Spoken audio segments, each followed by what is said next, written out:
Jails and prison are poor substitutes for appropriate treatment for chronically mentally ill individuals. But even though Arizona will spend more than $2.2 billion for mental health services next year, jails and prisons are where the most seriously mentally ill will most likely find themselves. This isn't an Arizona-only problem. It's a national crisis caused by the closure of nearly all of America's mental institutions under President Kennedy in the 1960s. They may have been well-intentioned, but by the late 1990s, there were 200,000 people with mental illness in jails and prisons, and 61,700 in state hospitals across the country. And today, there are twice as many, 400,000 incarcerated with mental illness, but only 38,000 in hospital beds. It's no longer a cliche that jails and prisons have become our default mental facilities. It's a reality. Are we okay with that? I'm not. And neither are families whose children have experienced this destructive cycle themselves. Together, we're working not to improve mental health care within the jails, but to treat the chronically mentally ill appropriately and keep them out of jail to begin with. My wife and I have a son who is now 40 years old.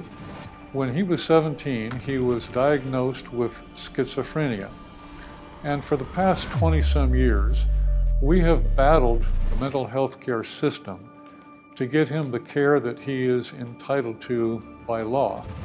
My son is more severely afflicted than most victims of this disease. So it costs more money to provide care for him. And he can be very frustrating to care for. So people with these serious mental illnesses who are ejected from the treatment programs because of the severity of their illness, a lot of times they end up in the streets and they commit petty crimes. My son has been arrested for sleeping in the laundry room of an apartment complex.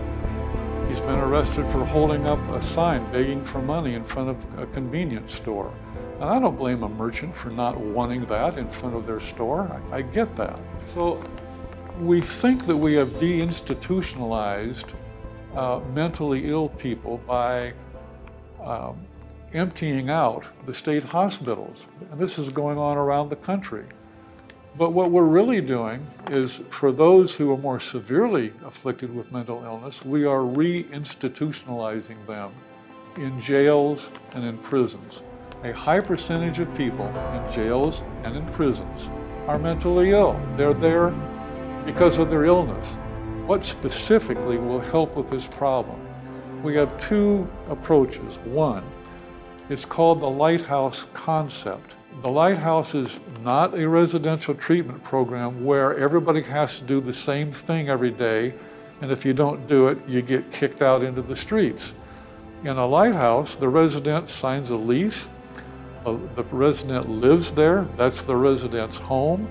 If the resident needs to go to the hospital to get stabilized because of psychosis getting more severe, and they're in a hospital for a few weeks, they come right back to their home. That's unlike any other program that we have. And it costs less money. We've done the analysis. We get a better result and we spend less of the taxpayers' money. We don't have any containment treatment facilities now.